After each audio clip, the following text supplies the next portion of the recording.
ఆకాశవాణి ప్రాంతీయ వార్తలు చదువుతున్నది కేసుమా.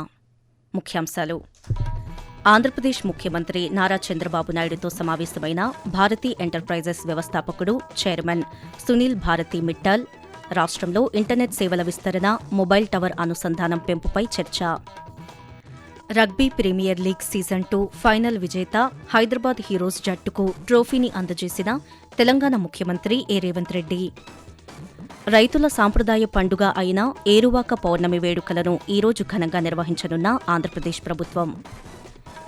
రాష్ట్ర వ్యాప్తంగా 45,24,116 మంది 5ఏళ్లలోపు చిన్నారులకు పోలియో చుక్కలు వేసినట్లు వెల్లడించిన ఆంధ్రప్రదేశ్ మంత్రి సత్యకుమార్ యాదవ్. వార్తల వివరాలు: ఆంధ్రప్రదేశ్ ముఖ్యమంత్రి నారా చంద్రబాబు నాయుడుతో భారతీ ఎంటర్ప్రైజెస్ వ్యవస్థాపకుడు, చైర్మన్ సునీల్ భారతి మిట్టల్ సమావేశమయ్యారు. గుంటూరు జిల్లా ఉండవల్లిలోని క్యాంపు కార్యాలయంలో నిన్న జరిగిన ఈ సమావేశంలో రాష్ట్రంలో ఇంటర్నెట్ సేవల విస్తరణ, మొబైల్ టవర్ అనుసంధానం పెంపు, డేటా సెంటర్లలో పెట్టుబడులు, సముద్రగర్భ ఇంటర్నెట్ కేబుల్ ల్యాండింగ్ స్టేషన్ ఏర్పాటు వంటి అంశాలపై విస్తృతంగా చర్చించారు. అలాగే రాష్ట్రంలో మొబైల్ సేవల సంస్థలకు మరింత అనుకూలమైన వ్యాపార వాతావరణం కల్పించే చర్యలపై కూడా ఇరువురు అభిప్రాయాలు పంచుకున్నారు. ఈ సమావేశంతో రాష్ట్రంలో డిజిటల్ మౌలిక సదుపాయాలను మరింత బలోపేతం చేసి ప్రజలకు నాణ్యమైన సేవలు అందించడంతో పాటు పెట్టుబడులను ఆకర్షించే దిశగా చర్యలు వేగవంతం చేయాలని లక్ష్యంగా పెట్టుకున్నట్లు ముఖ్యమంత్రి తెలిపారు. తోతాపురి మామిడి రైతుల సంక్షోభాన్ని దృష్టిలో ఉంచుకుని మార్కెట్ ఇంటర్వెన్షన్ కింద ధర వ్యత్యాస పరిహార చెల్లింపు పథకం అమలు చేయాలని కేంద్ర ప్రభుత్వానికి ఆంధ్రప్రదేశ్ ముఖ్యమంత్రి నారా చంద్రబాబు నాయుడు విజ్ఞప్తి చేశారు. ఈ మేరకు ఆయన కేంద్ర వ్యవసాయ శాఖ మంత్రి శివరాజ్ సింగ్ చౌహాన్కు నిన్న లేఖ రాశారు. రైతులను ఆదుకునేందుకు 281 కోట్ల రూపాయల ఆర్థిక సాయం అందించాలని కోరారు.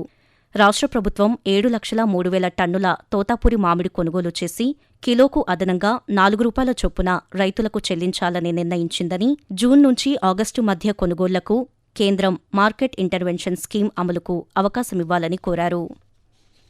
హైదరాబాదులోని గచ్చిబౌలి జీఎంసీ బాలయోగి స్టేడియంలో నిన్న జరిగిన రగ్బీ ప్రీమియర్ లీగ్ సీజన్ 2 ఫైనల్లో హైదరాబాద్ హీరోస్ జట్టు విజేతగా నిలిచింది. ముంబై డ్రీమర్స్తో జరిగిన తుది పోరులో హైదరాబాద్ హీరోస్ 41-17 తేడాతో ఘన విజయం సాధించి టైటిల్ను కైవసం చేసుకుంది.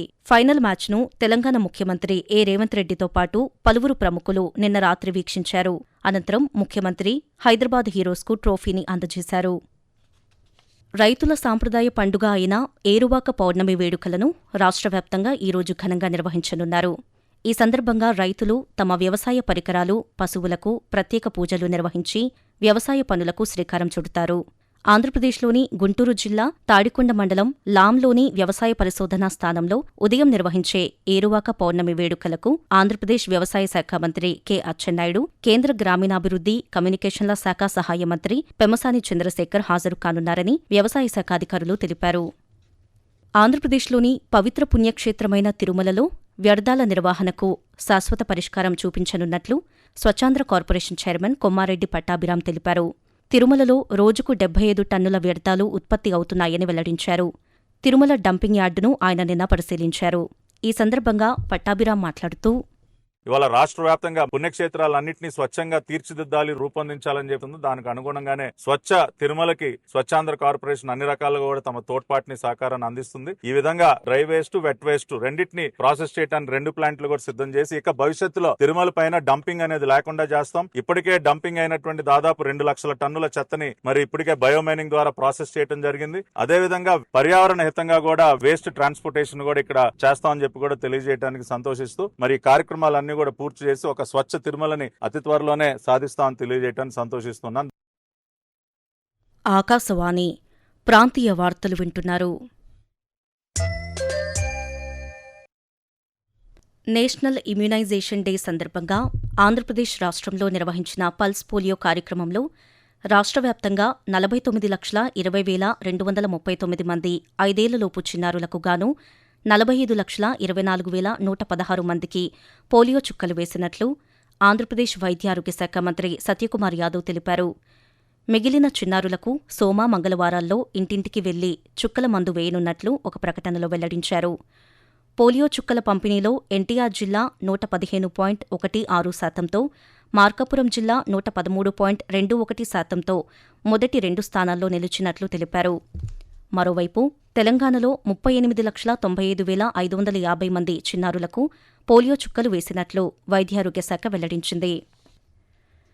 ఆంధ్రప్రదేశ్ విద్యాశాఖ మంత్రి నారా లోకేష్ గుంటూరు జిల్లా తాడేపల్లిలో ఈరోజు జరిగే కార్యక్రమంలో షైనింగ్ స్టార్స్ ప్రతిభా అవార్డులను ప్రదానం చేయనున్నారు. పట్టణంలోని ఒక కళ్యాణ మండపంలో నిర్వహించే షైనింగ్ స్టార్స్ ప్రతిభా అవార్డుల ప్రదానోత్సవ కార్యక్రమంలో భాగంగా 10వ తరగతి ఇంటర్ పరీక్షల్లో ప్రతిభ కనబరిచిన విద్యార్థులకు అవార్డులు ప్రదానం చేసి వారిని అభినందిస్తారని విద్యాశాఖ అధికారులు వెల్లడించారు. ఆంధ్రప్రదేశ్లోని విజయనగరం జిల్లా కేంద్రంలో ఉన్న ప్రభుత్వ సాంఘిక సంక్షేమ బాలికల వసతి గృహంలో 135వ మన్ కీ బాత్ కార్యక్రమం సందర్భంగా ప్రధాని నరేంద్ర మోదీ ప్రసంగాన్ని విద్యార్థులు ఆసక్తికరంగా వీక్షించారు. ఈ సందర్భంగా బీజేపీ విజయనగరం జిల్లా అధ్యక్షుడు ఉప్పలపాటి రాజేష్ వర్మ మాట్లాడుతూ మన్ కీ బాత్ కార్యక్రమం ప్రజల్లో స్ఫూర్తిని నింపడంతో పాటు యువతలో దేశభక్తి, సామాజిక బాధ్యత, ఆవిష్కరణల పట్ల ఆసక్తిని పెంపొందించే వేదికగా నిలుస్తోందన్నారు. విద్యార్థులు ప్రధాని సూచనలను ఆచరిస్తూ ఉన్నత లక్ష్యాలతో ముందుకు సాగాలని ఆకాంక్షించారు. రాష్ట్రంలో శాంతి భద్రతలు క్షీణించాయని, ప్రభుత్వం ప్రజల మద్దతుతో కాకుండా పోలీసుల అండతో నడుస్తోందని ఆంధ్రప్రదేశ్ శాసనమండలి ప్రతిపక్ష నేత, మాజీ మంత్రి బొత్స సత్యనారాయణ పేర్కొన్నారు. విశాఖపట్నంలోని క్యాంపు కార్యాలయంలో ఆయన నిన్న పాత్రికేయులతో మాట్లాడుతూ వాస్తవ పరిస్థితులు బయటపడతాయనే భయంతోనే వైఎస్సార్సీపీ నాయకుల బృంద రాజధాని పర్యటనను అడ్డుకున్నారని తెలిపారు. ప్రభుత్వాన్ని ప్రశ్నించే వారిపై తప్పుడు కేసులు నమోదు చేసి వేధించడం పరిపాటిగా మారిందన్నారు. ఈ ఘటనలో బాధ్యులపై వెంటనే చర్యలు తీసుకోవాలని డిమాండ్ చేశారు. రాష్ట్రంలో రైతులు పండించిన అన్ని పంటలకు కనీస మద్దతు ధర కల్పించడంలో ప్రభుత్వం విఫలమైందని బొత్స సత్యనారాయణ వెల్లడించారు. వాతావరణం. ఉత్తర తెలంగాణ, దాని పరిసర ప్రాంతాలపై ఉపరితల ఆవర్తనం విస్తరించి ఉందని, ఉత్తర కోస్తా నుండి ఛత్తీస్గఢ్, మరాఠ్వాడా మీదుగా మధ్య మహారాష్ట్ర వరకు ద్రోణి కొనసాగుతుందని అమరావతిలోని భారత వాతావరణ కేంద్రం తెలిపింది. ఉత్తర అంతర్గత కర్ణాటక నుండి రాయలసీమ, తమిళనాడు మీదుగా కొమరిన్ ప్రాంతం వరకు మరో ద్రోణి విస్తరించి ఉందని వాతావరణ కేంద్రాధికారి ఎం వెంకట్రావు తెలిపారు. వీటి ఫలితంగా ఉత్తర కోస్తా, యానాంలలో ఈరోజు తేలికపాటి నుండి మోస్తరు వర్షాలు కురిసే అవకాశముందని పేర్కొంటూ ఈ రోజు ఉత్తర కోస్తా ఆంధ్రప్రదేశ్, యానాం, దక్షిణ కోస్తా ఆంధ్రప్రదేశ్లో తేలికపాటి మోస్తరు వర్షాలు, ఉరుములతో కొన్ని జల్లులు కొన్ని చోట్ల కురిసే అవకాశం ఉంది. రాయలసీమలో తేలికపాటి మోస్తరు వర్షాలు, ఉరుములతో కొన్ని జల్లులు కొన్ని చోట్ల కురిసే అవకాశం ఉంది. ఈ రోజు కోస్తా ఆంధ్రప్రదేశ్, యానాం, రాయలసీమలో ఉరుములతో కొన్ని మెరుపులు 1-2 చోట్ల సంభవించే అవకాశం ఉంది. ఈదురుగాలులు 40 నుంచి 50 కిలోమీటర్ల వేగంతో, రాయలసీమలో ఈ రోజు ఈదురుగాలులు 30 నుంచి 40 కిలోమీటర్ల వేగంతో వీచే అవకాశం ఉంది. మరోవైపు తెలంగాణలో ఈరోజు తేలికపాటి నుంచి మోస్తరు వర్షాలు కురిసే అవకాశముందని హైదరాబాద్ వాతావరణ కేంద్రం వెల్లడించింది. ఆదిలాబాద్, కొమురంభీం, ఆసిఫాబాద్, నిర్మల్, నిజామాబాద్, జగిత్యాల, భద్రాద్రి కొత్తగూడెం జిల్లాల్లో అక్కడక్కడ భారీ వర్షాలు కురిసే అవకాశముందని హెచ్చరించింది. ప్రాంతీయ వార్తలు ముగించే ముందు ముఖ్యాంశాలు మరోసారి. ఆంధ్రప్రదేశ్ ముఖ్యమంత్రి నారా చంద్రబాబు నాయుడుతో సమావేశమైన భారతీ ఎంటర్ప్రైజెస్ వ్యవస్థాపకుడు, చైర్మన్ సునీల్ భారతి మిట్టల్. రాష్ట్రంలో ఇంటర్నెట్ సేవల విస్తరణ, మొబైల్ టవర్ అనుసంధానం పెంపుపై చర్చ. Rugby premier league season 2 final విజేత హైదరాబాద్ హీరోస్ జట్టుకు ట్రోఫీని అందజేసిన తెలంగాణ ముఖ్యమంత్రి ఏ రేవంత్ రెడ్డి. రైతుల సాంప్రదాయ పండుగ అయిన ఏరువాక పౌర్ణమి వేడుకలను ఈరోజు ఘనంగా నిర్వహించనున్న ఆంధ్రప్రదేశ్ ప్రభుత్వం.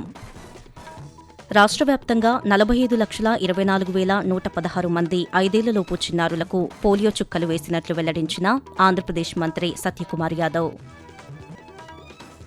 ఆకాశవాణి ప్రాంతీయ వార్తలు ఇంతటితో సమాప్తం.